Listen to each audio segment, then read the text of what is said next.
Good morning everyone, welcome to Akshar मंत्रा।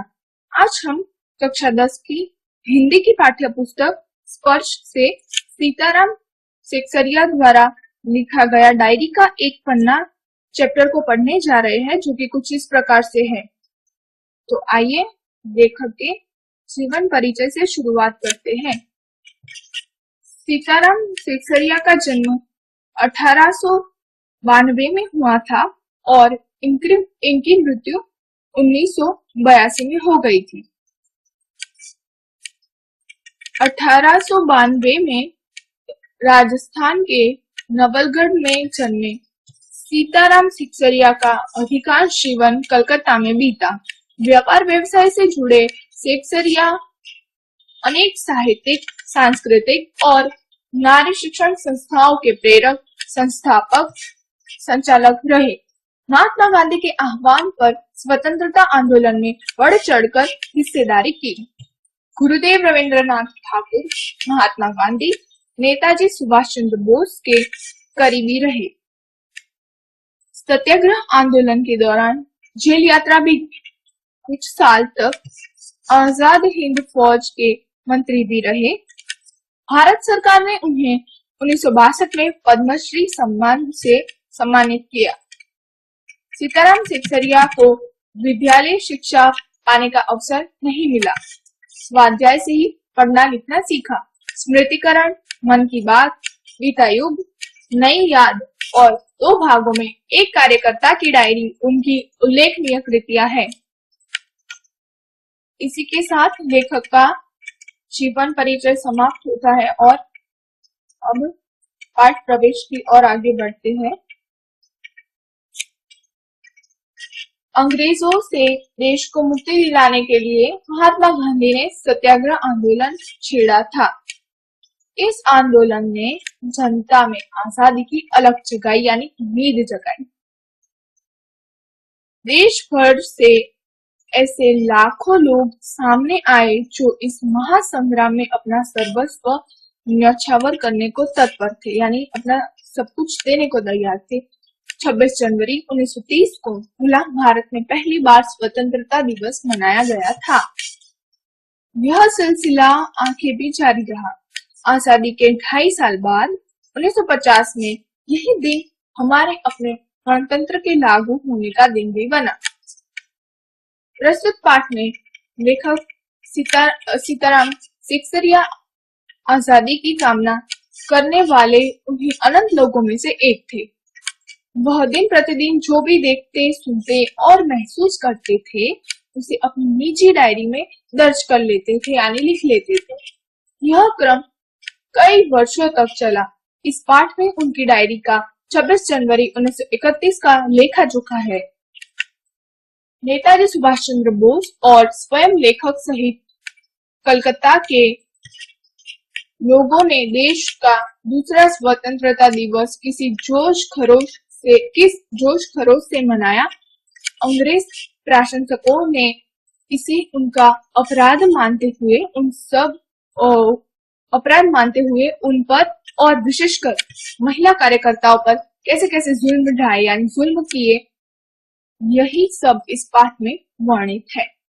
यह पाठ हमारे क्रांतिकारियों की कुर्बानियों की याद तो दिलाता ही है, साथ ही यह भी उजागर करता है कि एक संगठित समाज कृत संकल्प हो तो ऐसा कुछ भी नहीं जो वह न कर सके। इसी के साथ यहाँ पर पाठ प्रवेश समाप्त होता है। तो आइए हम पाठ की ओर बढ़ते हैं, जो कि कुछ इस प्रकार से है।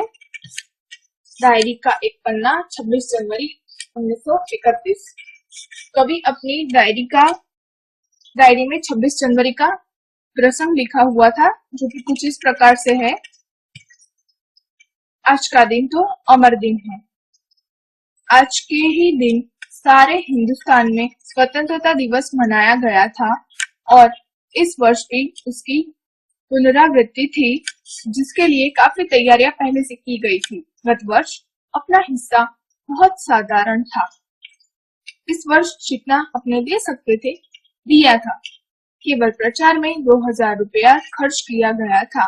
सारे काम का भार अपने समझते थे अपने ऊपर है, और इसी तरह जो कार्यकर्ता थे उनके घर जा जाकर समझाया था।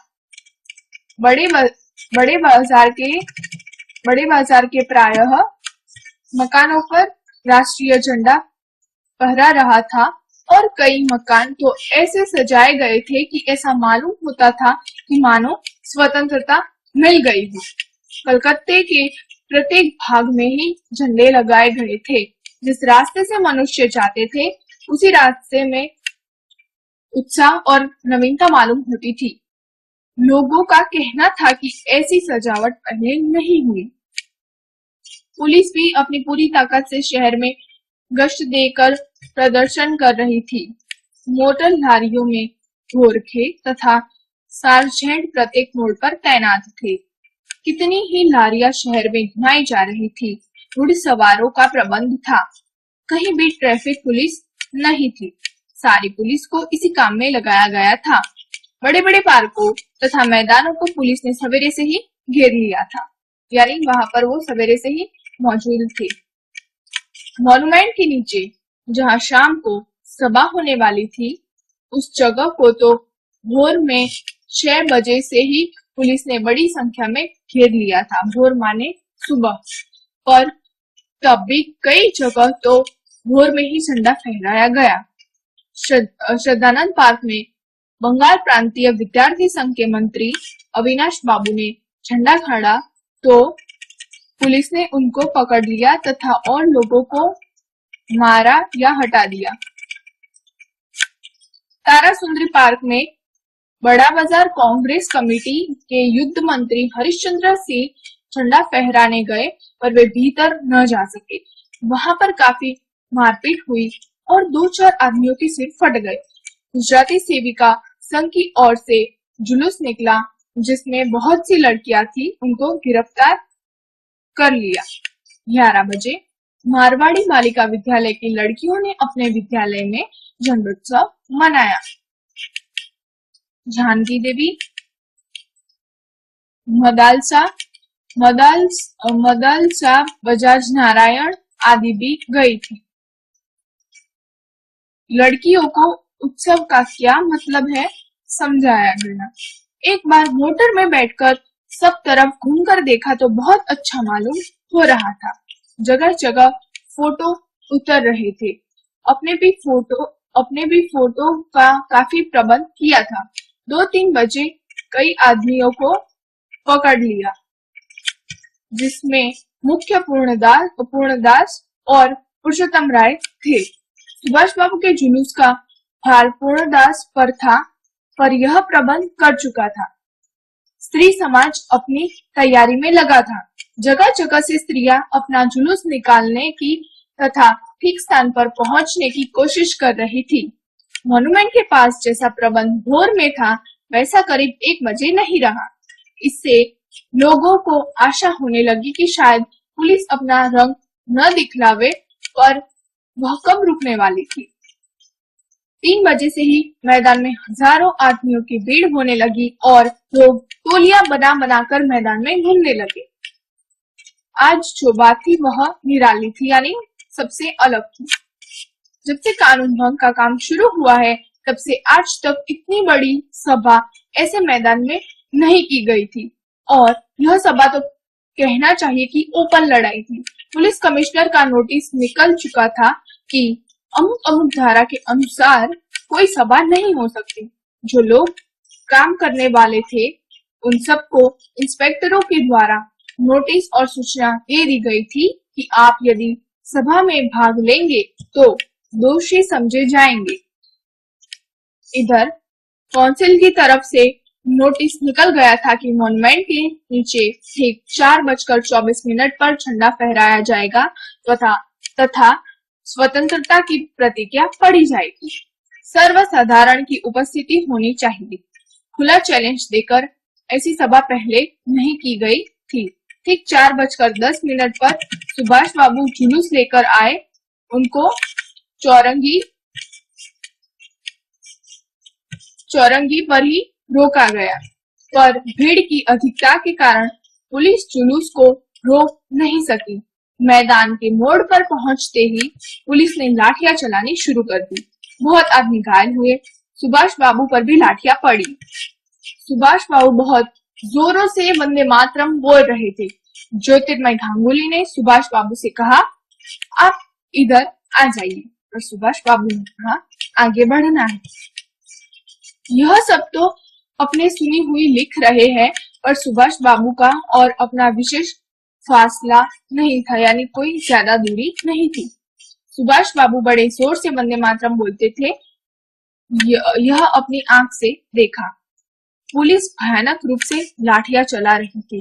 क्षितिज चटर्जी का फटा हुआ सिर देखकर तथा उसका बहता हुआ खून देखकर आंख नीच जाती थी, यानी आंख बंद हो जाती थी। इधर यह हालात हो रहे थे कि उधर स्त्री मॉन्यूमेंट की सीढ़ियों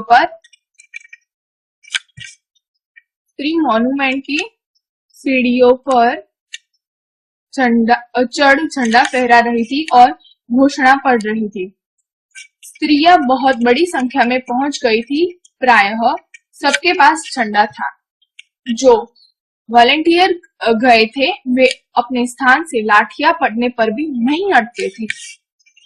सुभाष बाबू को पकड़ लिया गया और गाड़ी में बैठाकर लाल बाजार लॉकअप में भेज दिया गया। कुछ देर बाद ही स्त्रियां जुलूस बनाकर वहां से चली। साथ में बहुत बड़ी भीड़ इकट्ठी हो गई। बीच में पुलिस कुछ ठंडी पड़ी थी। उसने फिर डंडे चलाने शुरू कर दिए। अब की बार भीड़ ज्यादा होने के कारण बहुत आदमी घायल हुए। धर्म तल्ले के मोड़ पर आकर जुलूस टूट गया और करीब 50 से 60 स्त्रियां वहां मोड़ पर बैठ गई। पुलिस ने उनको पकड़कर लाल बाजार भेज दिया। स्त्रियों का एक भाग आगे बढ़ा, जिसका नेतृत्व विमला प्रतिभा कर रही थी। उनको बहु बाजार के मोड़ पर रोका गया और वे मोड़ पर बैठ गई। आसपास बहुत भीड़ इकट्ठी हो गई, जिस पर पुलिस बीच बीच में लाठी चलाती थी। इस प्रकार करीब पौने घंटे के बाद पुलिस की लारी आई और उनको लाल बाजार ले जाया गया और भी कई आदमियों को पकड़ा गया।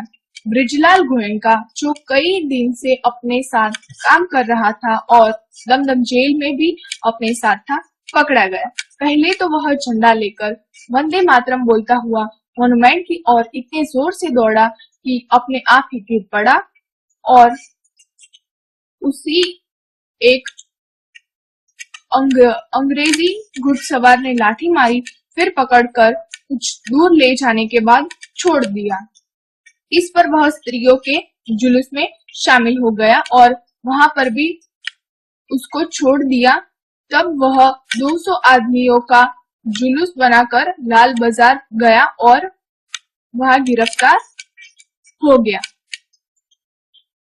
मदान साहबी पकड़ी गई थी। मदला साहबी पकड़ी गई थी। उससे मालूम हुआ कि उसको थाने में भी मारा था। सब मिलाकर 105 स्त्रियां पकड़ी गई थी। बाद में रात को 9 बजे सबको छोड़ दिया गया। कलकत्ता में आज तक इतनी स्त्रियां एक साथ गिरफ्तार नहीं की गई थी। करीब 8 बजे खारी भंडार आए तो कांग्रेस ऑफिस से फोन आया कि यहाँ बहुत आदमी चोट खाकर आए हैं और कई की हालत संगीन है, यानी कई लोगों की हालत बहुत गंभीर हो चुकी थी। उनके लिए गाड़ी चाहिए। जानकी देवी के साथ वहां गए। बहुत लोगों को चोट लगी हुई थी। डॉक्टर दासगुप्ता उनकी देख-रेख तथा फोटो उतरवा रहे थे। उस समय तक 67 आदमी वहां आ चुके थे। बाद में तो 103 तक आ पहुंचे। अस्पताल गए। लोगों को देखने से मालूम हुआ कि 160 आदमी तो अस्पतालों में पहुंचे और जो लोग घरों में चले गए वे अलग हैं। इस प्रकार 200 घायल जरूर हुए हैं पकड़े हुए आदमियों की संख्या का पता नहीं चला, पर लाल बाजार के लॉकअप में स्त्रियों की संख्या 105 थी। आज तो जो कुछ हुआ वह अपूर्व था। बंगाल के नाम या कलकत्ता के नाम पर कलंक था कि यह काम नहीं हो रहा है, वह आज बहुत अंश में धुल गया और लोग सोचने लग गए कि यहाँ भी बहुत सा काम हो सकता है। और इसी के साथ यहाँ पर ये पाठ समाप्त होता है। धन्यवाद।